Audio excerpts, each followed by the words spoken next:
여러분들 어제가 그 성탄절이고요. 오늘이 이제 성탄주일입니다. 그리고 내일은 그 휴가가 이제 토요일 걸리면 호주 사람들은 절대로 노는 것은 타협 안 하잖아요. 그래서 이제 월요일 날을 성탄절로, 그 다음에 박싱데이가 화요일 날을 이렇게 돼서 내일하고 모레도 휴일이 되겠는데요.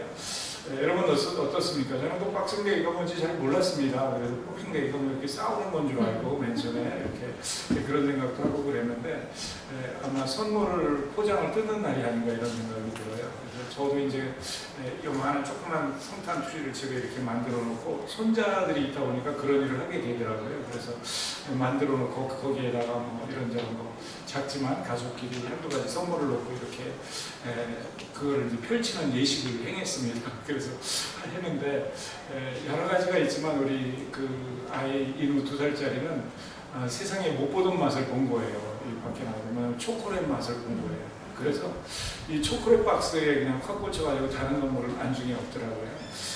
여러분들 어떻습니까? 성탄 선물 좀 받으셨습니까? 그리고 혹시 여러분들이 받으신 그 선물 중에 가장 기억에 남는 선물은 무엇입니까? 어떤 선물이 가장 소중하게 생각이 되십니까? 그리고 뭔가 이 소중한 선물을 받고 나면 여러분들 자랑하고 싶지 않아요? 어떤 여자 자매가요, 오랫동안 남자친구하고 사귀었습니다. 근데 이 자매 소망은 늘, 자기가 여자니까 먼저 프로포즈 하는 거는 좀 그렇고, 남자가 좀 프로포즈 해주기를 굉장히 기다렸는데, 진짜 프로포즈를 받은 거예요. 그리고 그거를 프로포즈를 받으면서 작은 실반지를 하나 선물로 받았습니다. 그런데 이 자매가 저를 만나서 막 들떠가지고 그 얘기를 하는 거예요. 근데 그 자매의 태도를 보니까 자기는 이 프로포즈 받은 것과 대단하지는 않아요. 아주 소박하고 검소한 그런 반지였습니다. 그런데 그 반지를 너무나 사람들한테 보여주고 싶고, 그리고 그것이 의미하는 바가 무엇인지, 그리고 그거를 전해주면서 자기 남자친구가 무엇하고 자기를 어떻게 행복해 주게 해줄 것인가를 약속하는 그런 말을 했던 것을 막 계속 이야기를 하는 거예요. 그러면서 내가 목사니까 그런가 보다. 그래서 그렇게 생각하는데 그게 아니고요. 만나는 사람마다 그 이야기를 하는 거예요. 그러면서 이게 어떤 의미를 갖고 있는지, 얼마나 소중한지를 계속 이야기하는 거예요. 여러분, 그게 이상한 거예요? 절대로 이상한 거 아니잖아요. 당연히 정말 그게 소중하다면 그냥 혼자 품고 있을 수 없잖아요. 너무 기쁘면, 그거를 받은 게 너무 기쁘고 너무 좋으면 당연히 그 기쁨을 표현하고 그게 소중하다고 말하고 싶고, 그리고 남들도 그 소중함을 인정해주고 이렇게 하는 거, 이게 바라는 바가 아니겠습니까? 그렇다면 저희들이 또 생각을 해보는 거죠. 이 성탄절에 우리들이 받은 선물 뭐가 최고일까? 페라리 샤이버 그거 있잖아요. 초콜릿 금박지에 쌓인 거 이것이냐, 무엇일까 하는 것을 한번 생각해 보는 거예요. 여러분들 뭐 다 아시다시피 그렇습니다. 우리들이 받은 성탄 최고의 선물은 바로 강보에 쌓이신 구유에 누이셨던 우리 주 예수 그리스도십니다. 그래서 우리들의 가장 좋은 성탄 선물은 절대로 성탄 트리 밑에서 발견이 되어지지 않습니다. 우리들의 성탄 선물은 말과 소가 살던 그 구유에서 발견이 되어집니다. 그게 우리에게 주어진 최상의 선물이죠. 오늘 본문에 그런 선물이 주어지는 것을 저희에게 전해주고 있습니다. 본문은 두 부분으로 나누어서 생각해 보면 이해하기가 쉽습니다. 먼저 첫 번째는 8절에서 14절이 되겠는데요. 목자들에게 전해준 큰 기쁨의 소식에 관한 거예요. 큰 기쁨의 소식에 관한 것을 먼저 전반부에서 기록을 하고 있습니다. 우리가 이제까지 살펴본 것처럼 이 말씀은 왕 중에 왕이 탄생하는 사건에 관한 기록이죠. 다시 말하면 그 왕은 메시아예요. 그럼 메시아가 도대체 무슨 뜻이냐? 그걸 이제 영어로 크라이스트 이렇게 얘기를 하죠. 그리고 이제 한국말로 구세주 이렇게 얘기하고, 또 성경에는 그리스도 이렇게 기록을 하는데, 이게 히브리어로 말하느냐, 한국말로 말하느냐, 헬라어로 말하느냐, 영어로 말하느냐에 따라서 발음이 다르지만 똑같은 뜻이에요. 우리를 구원하시는 분이다, 그런 뜻이에요. 왕으로 오시지만 우리를 구원하시는 그런 분이다, 이런 이야기의 뜻을 갖고 있습니다. 그래서 오늘 본문에서는 그 선물이 말구유에 이 강보로 포장되어서 우리들에게 오신 모습을 보여주고 있는데요. 거기에서 놀라운 것은 뭐냐면 이 왕 중의 왕이신 메시아가 오실 때에 하나님께서는 세상의 권세자들이나 아니면 유력자들에게 그 소식을 먼저 전해준 게 아니에요. 예를 들어서 호주 수상한테 야 누가 오니까 준비해라 이렇게 말씀을 하나님이 하신 것이 아니라는 거예요. 그뿐만 아니라 막 유력자들을 불러서 파티가 열리고 이제는 이 대단한 분이 탄생하니까 우리 한번 참여를 해 주십시오. 그래서 잔치를 하면서 그 사람들을 초청한 것이 아니라는 거예요. 오늘 본문을 보면 굉장히 예외적이고 놀라운 방법으로 이 소식을 우리들에게 전해주는 하나님의 신비가 오늘 본문 말씀에 숨겨져 있는 것을 볼 수가 있습니다. 그러면 누구에게 전해졌느냐? 당시에는 사회적으로 굉장히 소외계층이죠. 그리고 정말 보잘것없는 어떻게 보면 때에 따라서는 멸시의 대상이기도 했던 목자들, 셰프러드에 쉽게 말하면 양을 치는 사람들에게 오늘 소식이 전해지고 있습니다. 물론 오늘 본문을 보면 양들에게 소식이 천사를 통해서 전해지고 그 소식이 전해지는 그 순간에 오늘 본문을 보면 또 다른 한 커다란 무리가 등장하는 것을 볼 수 있는데 그게 수많은 천군 천사예요. 그래서 천군 천사가 나타나서 찬양을 쫙 올려드리면서 지금 땅에 있는 가난하고 보잘것없는 목자들과 하늘에서 내려온 천군 천사들이 함께 축하 공연을 펼치는 장면이 여기에 담겨져 있어요. 그래서 저희들 그냥 이렇게 읽어 내려가면 이게 그냥 단순하게 느껴지는데 한 절 한 절 이렇게 딱 짚어보면 거기에 천군 천사가 나타나고 생각해 보세요. 예를 들어서 천군 천사를 한국에 있는 일개의 사단병력이다 이렇게 생각을 해보세요. 근데 그 사단병력이 여기 쫙 나타났어요. 그런데 저는 보잘것없고 그런데 저하고 같이 그냥 우리는 놀래가지고 뻥 지고 있는데 하나님 앞에 찬양과 영광이 쫙 돌려지고 있어요. 축하 공연이 펼쳐지고 있는 장면을 본문인데요. 이게 무슨 뜻일까? 여러분, 아기 예수의 탄생은 가난하고 보잘것없는 인생들하고 연관이 되어 있다 이런 뜻이에요. 제가 말씀드렸죠. 이 누가복음에 몇 가지 특징이 드러나는데 가난하고 소외된 사람들에 대해서 강조하는 측면이 있고 성령의 사역이 늘 강조된다 이렇게 말씀드렸잖아요. 그 중에 하나가 오늘 본문에도 드러나는 거예요. 우리 메시아에 오시면 가난하고 불쌍하고 보잘것없는 그들, 저와 여러분 같은 사람들과 연관이 있을 뿐만 아니라 동시에 천군 천사가 하나님을 찬양하고 영광을 높여드린다는 말은 뭐예요? 이거는 영적인 사건이다 라는 이야기를 동시에 하는 거예요. 지상의 사건이면서 동시에 영적인 사건이다, 땅의 사건이면서 동시에 하늘의 사건이다 라고 말씀을 하는 거예요.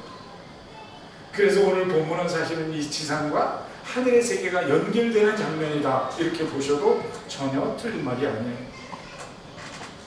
여러분, 사실 목자들은 오늘날로 말하면 어때요? 먹고 살기에 굉장히 바쁜 사람들 아니에요? 직업 속성상 항상 풀과 물을 따라서 이동하죠. 그리고 바쁘고 또 한가울 틈이 없는 사람들이에요. 여러분들 세계 테마 기행이라는 이 프로그램이 있더라고요. 그래서 제가 이렇게 가끔 보면 키르기즈스탄이나 몽고 같은 데 보면 사람들이 늘 그냥 이동을 하면서 이 목자 노릇을 하는데 바빠요. 그냥 다니면 옮길 때마다 뭘 갖고 다녀야 돼요? 집을 부셨다 세웠다 그러면서 옮겨 갖고 다니는 거예요. 게으르 같은 거 이렇게 천막 있잖아요. 아주 바쁜 삶을 사는 거예요. 오늘날로 말하면 분주하게 살아가는 바로 저와 여러분 같은 보통 사람들의 이야기, 서민들의 이야기가 오늘 여기에 담겨져 있는 거죠. 게다가 이 사람들을 가만히 보면은 이 사람들은 한 달 틈이 없는 사람일 뿐만 아니라 사실 종교적으로 소양이 풍부한 사람들은 아니었죠. 특별히 또 이분들이 무슨 영적으로 뛰어나다 이렇게 하는 증거도 여기에는 없어요. 저와 여러분하고 똑같은 사람들이 우리는 그저 하나님 앞에 은혜로 살아가고 그분이 베푸시는 은혜를 조금 맛보는 이런 정도지 뭐 대단한 거 다른 거는 없는 그런 것이 오늘 본문에 나타나는 사람들의 모습입니다. 이 사람들은 그저 단지 자기에게 맡겨진 그날의 일상의 삶에 충실하고 있었어요. 그런데 그때에 어떻게 해요? 예수님의 탄생 소식이 천사를 통해서 전해지고 있는 거예요. 여러분, 그래서 여러분도 하나님의 음성을 듣는다고 내가 하나님의 은혜를 사모합니다 그러면 특별한 집회를 가고 특별한 장소로 가려고 하실 필요가 저는 없다고 생각합니다. 여러분들의 일상 가운데 여러분들이 영적인 귀만 열려 있으면 지금 이 예배를 드리는 가운데 우리는 하나님의 음성을 당연히 들을 수 있습니다. 그리고 여러분이 하나님의 말씀을 펴서 아침에 조용히 눈을 감고 주님 앞에 기도하면서 하나님 저희 말씀대로 살게 해주세요. 하나님 저는 부족합니다. 성령의 도우심이 필요합니다. 고개를 숙일 때 이 말씀 속에서 오늘 임한 이 하나님의 음성이 여러분과 저에게 동일하게 임하는 줄을 믿습니다. 여러분들이 고난 가운데 힘들고 어려울 때 기도하다가 여러분들은 영적 지령을 할 수 있어요. 오늘 본문에 나오는 이런 정말 목자 같은 그런 하나님의 은혜를 누릴 수가 있습니다. 그래서 여러분 특별한 것을 찾지 마세요. 왜냐하면 특별하다면 이 말씀이 특별하다면 특별한 사람만을 위한 메시지가 되어야 될 것입니다. 그러나 이 하나님의 말씀 좋은 소식은 모두에게 누구나 이해할 수 있는 방법으로 우리에게 전달되어진 정말 좋은 희소식의 편지입니다. 그렇게 생각하시고 하나님 앞에 일상에 충실하다가 여러분 그 일상의 삶 가운데 하나님을 만나시기를 바랍니다. 자, 그렇다면 저희들이 여기서 질문을 하게 되죠. 왜 하나님은 하필 그런 사람들을 택하셔서 이 귀하고 귀한 독생자의 탄생을 알려주게 되었을까? 그리고 그들을 왜 이렇게 그 메시아가 오셨는데 그 최초의 방문자요, 최초의 증거자요, 최초의 예배자로 그런 사람을 세웠을까 하는 질문을 저희들이 하게 되지 않습니까? 여러분, 이 성경 전체를 보면 하나님의 성품이 드러나요. 왜냐하면 하나님은 그 성품 속에서 이 세상을 대하는 태도가 뭐냐면 세상에서 멸시받는 자들을 통해서 어떻게 그들을 통해서 귀한 일을 행하시는 하나님이세요. 또 미련한 자들을 택하셔서 지혜로운 사람들을 부끄럽게 하시는 하나님이시고요. 또 보잘것없는 사람들을 택하셔서 그럴듯하고 나는 그래도 이만하면 쓸만하다고 말하는 사람들을 잠잠하게 만드시는 하나님이시기 때문에 그렇죠. 그래서 약한 자들을 사용하셔서 나는 내 능력으로 살아간다라고 자기 공화국을 주장하는 사람들을 꺾으시는 하나님이잖아요. 그래서 오늘 본문에 나타나는 이러한 선택은 우연도 아니고 즉흥적인 것도 아니에요. 하나님의 성품에 따른 하나님의 방법에 따른 하나님의 선택일 뿐이에요. 예를 들어보면 우상을 숭배하고 자식도 하나도 없었던 할아버지 아브라함을 선택해서 믿음의 조상으로 삼으시는 것을 한번 생각해 보십시오. 오늘 본문에 나오는 목자들처럼 막내 아들로 태어나서 그저 들판에서 양을 치던 다윗을 선택해서 왕국을 일으키는 것을 한번 생각해 보십시오. 기생 라합 같은 여자를 선택하시고 모압 여인 룻 같은 여자를 선택해서 예수 그리스도가 오는 계보에 아주 중요한 인물로 쓰시는 걸 한번 생각해 보십시오. 포로로 잡혀갔던 다니엘과 에스더를 왕비로 삼으시고 4대 왕에 거쳐서 국무총리로 사용하시는 하나님을 한번 생각해 보십시오. 그렇다면 여기에서 이 들판에서 양치는 이 목자들을 선택하시는 하나님의 모습은 너무나 자연스럽다. 그리고 또 하나는 그렇다면 나에게도 뭐가 있다? 소망이 있다. 목자 같은 나에게, 기생 라합같이 부끄러움을 갖고 살아가는 나에게 소망이 있다는 것을 저희들은 생각해 보게 됩니다. 제가 가난하지만 부유할 수 있고 내가 연약하지만 강할 수 있구나 하는 것을 생각해 보게 됩니다. 그래서 오늘 말씀이 여러분과 저에게 주시는 은혜는 뭐냐면 우리가 연약하고 부족하지만 우리의 삶에 충실하고 있을 때 하나님의 약속은 우리에게 다가오고 믿으면 어떻게 된다? 그 약속의 말씀이 내 삶에서 현실이 된다는 거예요. 이런 것들을 기대하시기를 바랍니다. 이렇게 천사가 나타납니다. 그랬더니 목자가 어떻게 무서워해요. 고요하고 아무 소리도 들리지 않고 그저 밤에 깜깜한 밤에 별들이 명령하고 달빛이 고요한데 그 가운데에 그냥 배기에 어떤 모습으로 나타나는지 성경에는 나오지 않습니다. 그러나 우리가 그동안 나타났던 가브리엘이라는 이런 천사들의 모습을 보면 아마 아주 정갈하고 거룩한 모습으로 나타났던 것 같아요. 근데 굉장히 놀라는 거죠. 여러분 무서워하는 것이 당연하지 않겠습니까? 왜냐하면 우리가 무슨 주의 천사를 매일 만나서 경험이 있는 것도 아니고 처음 경험하는 일이니까 당연히 놀라죠. 여러분들 혹시 등산을 가보시거나 야영을 아무도 없는 산속에서 해보신 적이 있거나 광야에서 해보신 적이 있습니까? 그러면 그때의 밤에 무엇을 또는 누구를 만날 때 제일 무서운 생각이 드는지 아십니까? 캥거루가 이렇게 팍 반짝거리면 무서울까요? 여우가 저기서 진짜 불이 광이 나거든요. 그게 나는 걸 보면 무서운 생각이 들까요? 아닙니다. 저는 많이 경험했습니다. 아무도 없는 곳에서 아무를 만나면 무서워요. 사람을 만나면 저 사람이 나를 해칠지 않을지 모르기 때문에. 여러분 예를 들어서 몽고에 가면, 저희가 몽고 선교 많이 했잖아요. 그런데 그 가면 예전에는 그 부인을 내어주는 이런 풍습이 있었잖아요. 왜 그렇죠? 아무도 없는 광야에서 게르에 나타나면 안 그러면 몰살당하기 때문에 그런 거예요. 사람이 무서운 거지 늑대가 무서운 게 아니에요. 우리가 천사가 나타날 때에 성경에 보면 사람의 형상으로 나타납니다. 광채가 나고 정말 부드럽고 온화한 모습으로 나타났지만 오늘 본문을 보면 두려워했다라고 말합니다. 말로 형용할 수 없는 신비로운 경외감, 이거를 감당할 수 없어서 압도되는 모습을 오늘 본문을 얘기하는 거죠. 그래서 두려움이 그들의 심령을 확 채우는 거예요. 그리고 공포와 경외 속에서 말을 못하고 있는데 그때 어떻게 그 천사가 이야기를 하는 거예요. 천사가 이야기를 하는데 아주 중요한 이야기를 하죠. 메시아의 오심을 그 목자들한테 이야기를 해주는 거예요. 오늘 본문에 10절에서 12절을 보면 이렇게 얘기를 하죠. 무서워 말라. 보라, 내가 온 백성에게 미칠 큰 기쁨의 소식을 너희에게 전하노라.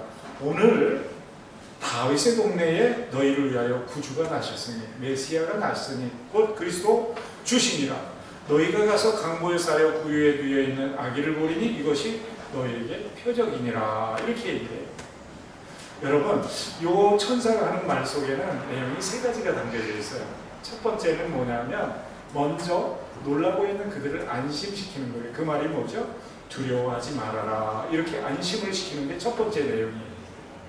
우리 예수님이 제자들이나 군중들에게 은혜를 베풀 때 항상 먼저 하신 말씀이 뭐냐면 두려워하지 말라였어요.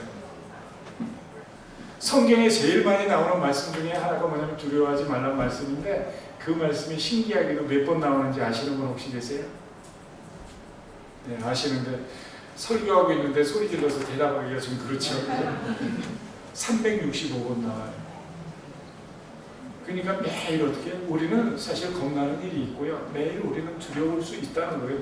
나는 겁나는 거 없어. 이러면 그거는 참 대단한 분이긴 한데 그거는 옳은 얘기 아니에요. 우리는 두려움이 있어요. 그래서 두려워하지 말라 이렇게 말씀하세요. 무서워하지 말라. 이게 첫 번째예요. 하나님께서 계속 하시는 말씀이에요. 그리고 두 번째는 약속의 메시아가 와서 구약의 예언이 성취되었다 이렇게 얘기를 해요. 그래서 그게 온 백성에게 큰 기쁨의 소식이라는 거예요. 여기서 두 가지가 있어요. 하나는 기쁨의 소식이고 두 번째는 온 백성에게. 이게 굉장히 중요해요. 누구에게는 기쁨의 소식이고 누구에게는 기쁨의 소식이 아닐 때 이것은 진짜 기쁨의 소식이 아니에요. 복음이 메시아의 오심이 기쁨의 소식인 건 왜 그러냐면 모두에게 적용되기 때문이에요. 내가 가난해도, 내가 배운 것이 많지 않아도, 내가 좀 건강이 좋지 않아도, 내가 좀 나쁜 놈이라도 그래도 나에게 굿뉴스, 그래도 기쁜 소식이기 때문에 좋은 소식인 거예요. 모두에게 소식이 기쁜 소식이다라는 것을 선포를 하고 있어요. 그리고 세 번째는 그 기쁨의 소식의 내용이 뭐냐면 메시아가 왔다라는 거예요. 근데 그게 강보에 쌓여있다 이 이야기를 하는 거예요. 오늘 이 본문을 보면 참 재밌어요. 만약에 이 소식이 당시에 로마의 황제나 헤로드 같은 세상의 권력자들한테 천사가 나타나고 그 얘기를 했다고 생각해 보세요. 야, 만왕의 왕이 났는데 메시아가 지금 저기 저 초라한 마국간의 여물통에 강보에 쌓여서 누워있다. 그러니까 가서 너 경배하라. 그러면 어떻게 해요? 로마 황제가 그러세요. 제가 가서 경배해야죠. 그러고 갔을까요? 제가 이걸 놓고 기도를 하면서 생각을 해봤어요. 이 우리 인간의 심성 속에 그런 자리에 있는 사람들이 과연 어땠을까? 그거는 헤롯 대왕의 반응을 보면 압니다. 어떡하죠? 왕 시덥지 않은 소리 하고 있네. 그 애기 누구야? 그래서 동방 박사들한테 뭐라 그래요? 어디에서 났는지 알려주시면 저도 경배하겠습니다. 그러고는 어떻게 해요? 죽이려고 사람 보내잖아요. 까불고 있어. 이랬을 것 같아요. 일축해버렸을 것 같아요. 마국간에서 무슨 왕이나 메시아가나? 그런데요, 목자들은 오늘 본문을 보면 달라요. 목자들은 달라요. 목자들에게 이 말구유는 어떻게 너무나 익숙한 장소예요. 가축의 먹이통에 아무런 거리낌을 느끼지 않는 친숙한 삶의 일부였어요. 그런 그들에게 아기 예수의 탄생의 소식이 지금 전해지고 있는 거예요. 다윗의 동네에 구세주가 났다는 그 말, 이게 뭐예요? 이들은 신학적인 지식이 엄청나지는 않았지만 모두 구약 그 사상을 갖고 있어요. 유대 사람들은. 그래서 메시아가 이 다윗의 계보를 통해서 온다는 것을 기대하고 있었어요. 그런데 그 기대하던 메시아가 지금 약속되어진 그 장소에 왔다는 말을 하고 있는 거예요. 그 동네가 어디에? 바로 다윗의 고향인 베들레헴이에요. 그곳에서 약속대로 온 거예요. 그러면 여기서 다윗의 혈통을 따라왔다 이 얘기를 해요. 그 얘기를 하는 이유는 뭐죠? 예수님의 왕권적인 정통성을 주장하는 거예요. 정통성을 주장하는 거예요. 그래서 정치가들도 보면 맨날 그러잖아요. 자기 노무현이 맨날 욕하다가 왜 대통령 후보 되면 노무현한테 묘지에 가서 인사해요? 노무현이 갖고 있는 자기가 그 정통성을 자기가 물려받았다는 그거를 사람들한테 보여주기 위해서 그러는 거잖아요. 여기서 다윗의 혈통에서 났다라는 말은 뭐냐면 너희들이 기대하던 그 정통성 있는 메시아가 지금 왔다는 것을 이야기하는 거예요.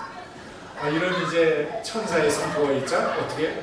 그때 하늘에서 임하는 사람들이 있는데 아까 말씀드린 천군 천사들이 임하는 거예요. 그래가지고 하나님을 찬송하는 내용이 나와요. 그게 오늘 13절이에요. 거기에 보면 호리언이 이런 말을 쓰는데 이 말이 한국말로 갑자기라는 뜻이에요. suddenly, all of a sudden, 갑자기 임한 거예요. 그래가지고 어떻게? 예수님의 탄생이 찬양되어지고 있는 거예요. 아까 말씀드린 대로 이거는 뭐 하는 거예요? 이거는 땅의 사건이면서 동시에 하늘의 사건이라는 거예요. 땅과 하늘이 연결되는 사건이라는 것을 말을 하는 거예요. 그러면서 찬양을 해요. 지극히 높은 곳에서는 하나님에게 영광이요, 땅에서는 하나님의 기뻐하심을 입은 자들에게 평화로다. 두 가지를 얘기해요. 여기서 두 가지를 얘기하는. 첫 번째는 하나님께 영광이에요. 여러분 그렇습니다. 이 예수의 탄생은 하나님의 영광의 본질을 나타내는 말씀이에요. 강보에 쌓인 아기는 히브리서 1장에 나오는 대로 하나님의 본체의 광채다. 똑같으신 분이에요. 똑같은 신적인 능력을 가지신 분이에요. 그래서 그거를 보내시는 하나님, 말씀을 성취하신 그 하나님께서 지금 영광을 거두시는 거예요.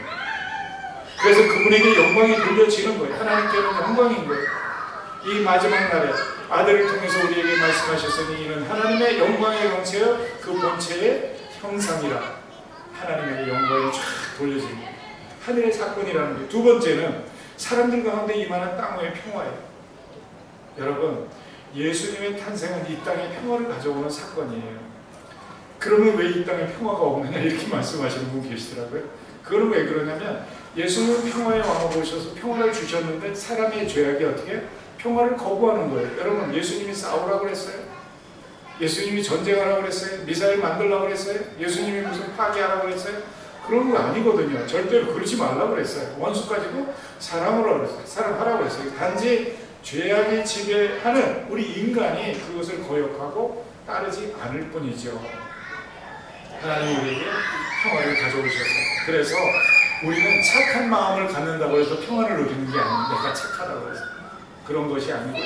우리가 정말 평화를 누릴 때는 뭐냐면 예수 그리스도의 은혜로 내 영혼 속에 죄의 문제가 다 해결되었다는 확증이 될 때 우리는 마음의 평안이 생겨요.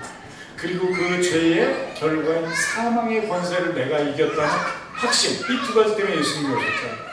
이 두 가지가 내 마음을 지배하지 아니하고 나는 이제 죄로부터 자유롭고 나는 사망의 권세로부터도 자유롭다는 이 완전한 믿음이 생길 때에 우리는 평안이 생깁니다. 그게 오늘 본문에 보면 우리들에게 주어지는 땅의 사람들 중에 평화라는 말을 하는 거예요.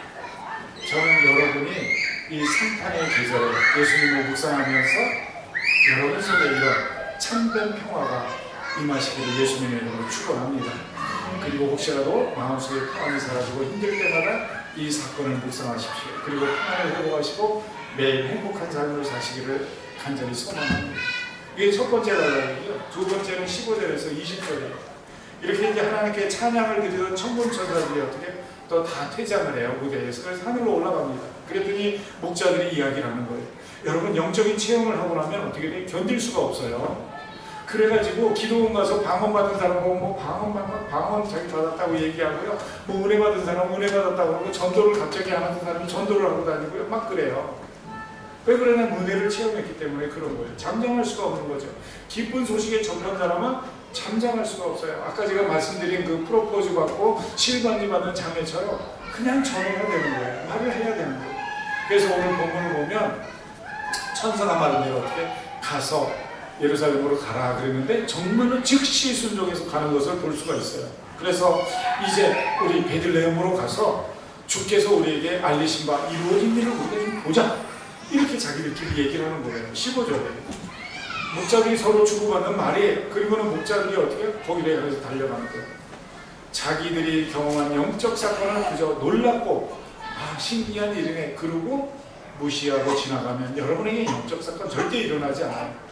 사람들이 여러분 제가 우리 교회에서도 이렇게 간증 집회를 막 해보고 그러면요 간증 들을 때는요 신기하다고 그러고 막 그래요.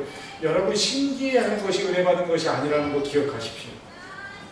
그 사람 정말 뭐 은혜 받고 뭐 부자가 됐대 뭐 병이 고쳐 거기에 감격하는 게 여러분 은혜 받는 게 아니라는 걸 꼭 기억하세요. 진짜 은혜 받는 거는 뭐냐면 하나님 저 사건이 내 사건이 되게 하시고 내 사건이 되게 해서 나는 그 말씀대로 내가 행동으로 말씀대로 순종하고 움직이는 게 은혜 받은 것인 것을 믿기를 예수님으로 축원합니다. 남이 받은 은혜 막 저기 생각하면서 간 보고 그냥 짠가 봐 쓴가 봐 이런 거는 그거는 정말 얕은 은혜예요. 진짜 은혜는 내가 영적인 것을 체험하고 천사를 만나고 말씀을 들었는데 그 말씀대로 지금 즉시 순종해서 가는 거예요. 순종하는 거예요. 지체하지 않고 베들레헴으로 가는 거예요. 그리고 나서 강보의 사이에는 예수님을 만나는 거예요. 이 사람들이 갖고 있는 정보는 간단해요. 아주 정보가 단순해요. 베들레헴의 강보의 사이에서 지금 구유에 누워있다 이거예요. 근데 거기를 정확하게 찾아가요. 어떻게 그게 가능할까? 우리는 생각에 하나님이 인도하셨다. 그렇게 말하는 건 거룩하죠. 그렇지만 이 사람들은 아마 그 동리에서 여러분 아시잖아요. 예전에 시골에서 이때 베들레헴이 그렇게 큰 동네가 아니에요. 여러분 뭐 미단위로 사셨다 그러면 어때요? 시골에서 이장집 옆집 있잖아. 그 집에 애가 낳았는데 뭐 애가 거꾸로 낳았는데 근데 건강하대.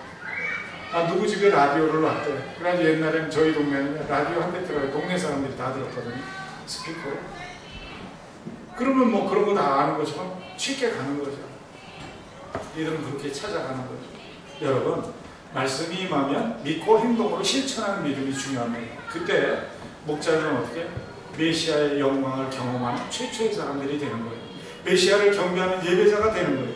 저는 저와 여러분들이 목자들과 같은 신앙의 사람들이 되기를 간절히 소망합니다.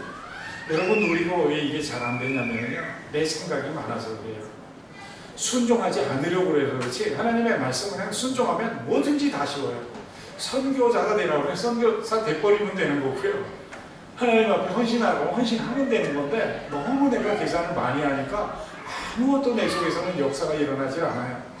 교회는 열심히 뭐 이렇게 출석하고 그러는데 그건 형식이에요. 내가 듣고 아는 것을 내가 순종했다고 착각하면 안 돼요. 저 성경 많이 알아요. 그러면 목사가 제일 믿음이 좋아요? 아니에요. 여기에서 지금 여러분 중에서 더 순종 잘하시고 말씀대로 사는 분이 저보다 믿음 좋은 거예요.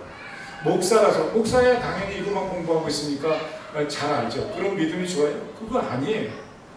듣고 행하는 사람이 믿음이 좋은 거죠. 이렇게 해서 현장에 도착했습니다. 그랬는데 천사들이 자기들한테 말한 것을 쫙 설명을 해주는 거예요. 설명을 해주는 거예요.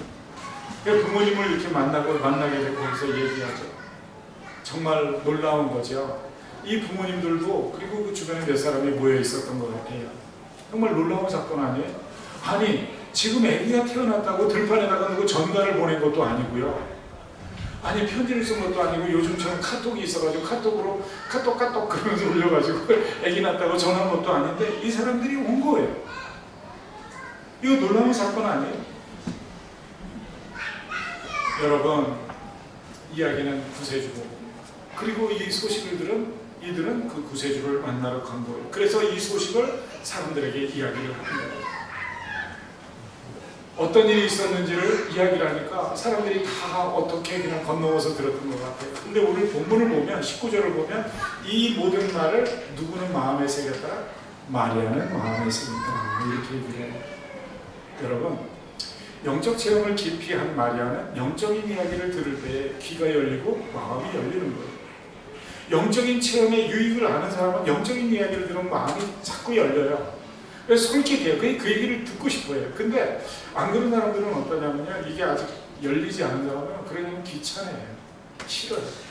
제가 이제 이렇게 사람들한테 우리 성탄이니까 평소에는 예배 못 드려도 같이 예배 드리면 좋겠습니다. 그러면 어떻게, 목사님 진짜 나한테 카톡 좀 한번 했으면 좋겠어. 이런 분이 계실 수도 있어요. 저 이해합니다. 그러나 저는 뭐냐면 제 사명이에요. 그런 사람 깨뜨려서 예수 믿게 하고요. 그런 사람들을 깨뜨려서 영적인 사람 만드는 게 제 일이에요. 그래서 제 일을 방해하지 마시고 귀찮아하지 마시기를 예수님의 이름으로 축복합니다. 네. 그런 분들이 계실 수 있고요. 저도 왕년에는 그런 사람이에요. 그래서 저는 이해합니다. 뭐 불교 신자도 있고요. 많이 있을 수 있어요.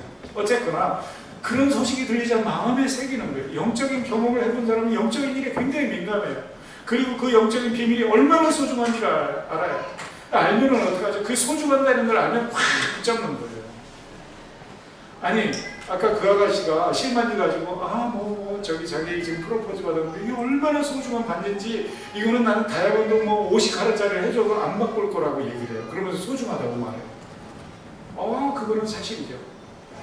어떻게 자기하고 결혼한 그 자기가 사랑하는 사람이 준 그 반지를 다른 것과 값이, 세상 가치가 더 나간다고 해서 바꿀 수가 있겠습니까?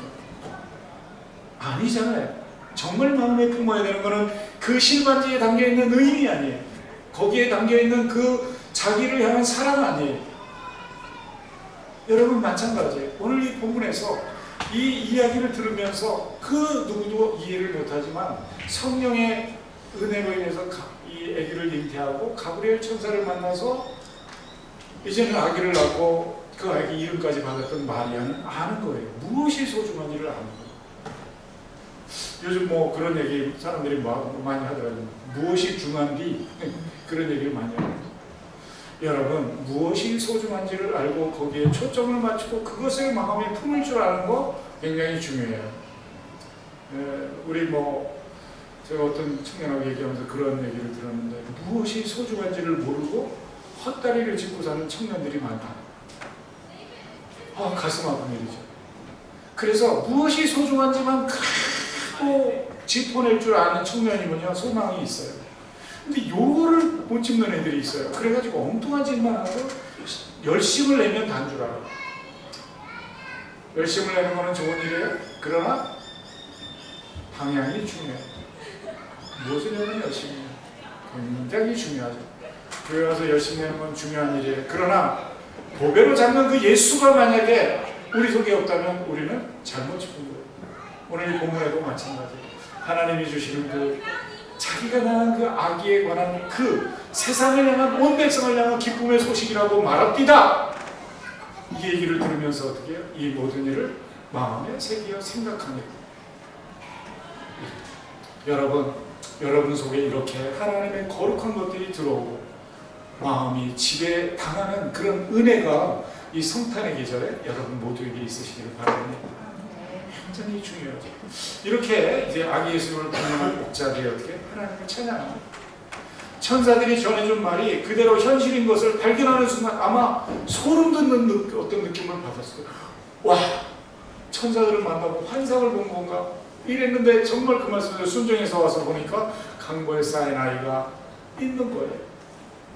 그리고 그 어머니가 이 전하는 소식을 들으면서 영적으로 감격하면서 그 얘기를 받는 거예요. 이런 것들을 경험할 때 이 목자들이 너무나 놀란 거죠. 그들 속에서 자연스럽게 솟구치는 게 그게 뭐냐면 바로 하나님을 향한 오늘 본문의 마지막 절인 찬송과 영광 돌림이라는 거예요. 다시 말하면 경배의 무릎을 꿇는 거예요. 주여, 하나님의 일이 우리의 삶의 여정 속에, 내 삶의 현장에 그대로 이루어지는군요. 할렐루야. 하나님을 찬양하고 영광 돌립니다. 그래서 오늘 본문 20절을 보면 목자들이 자기들에게 이르던 바와 같이 듣고 본 그 모든 것으로 인하여 하나님께 영광을 돌리고 찬송하며 돌아가니라. 아멘. 여러분, 메시아를 약속대로 보내주신 하나님은 찬양과 영광 받으시기에 합당하신 분입니다. 여러분과 저도 지금 이 순간 이 기록된 하나님의 말씀 속에서 강구에 쌓인 그 예수 그리스도 메시아를 만나고 계신 것입니다. 그 강구에 쌓였던 그 예수님이, 이 말씀이 육신이 되어 2000년 전에 우리 가운데 오신 예수님입니다. 그분이 다시 저희에게 기록된 하나님의 말씀으로 이야기하고 있는 거예요.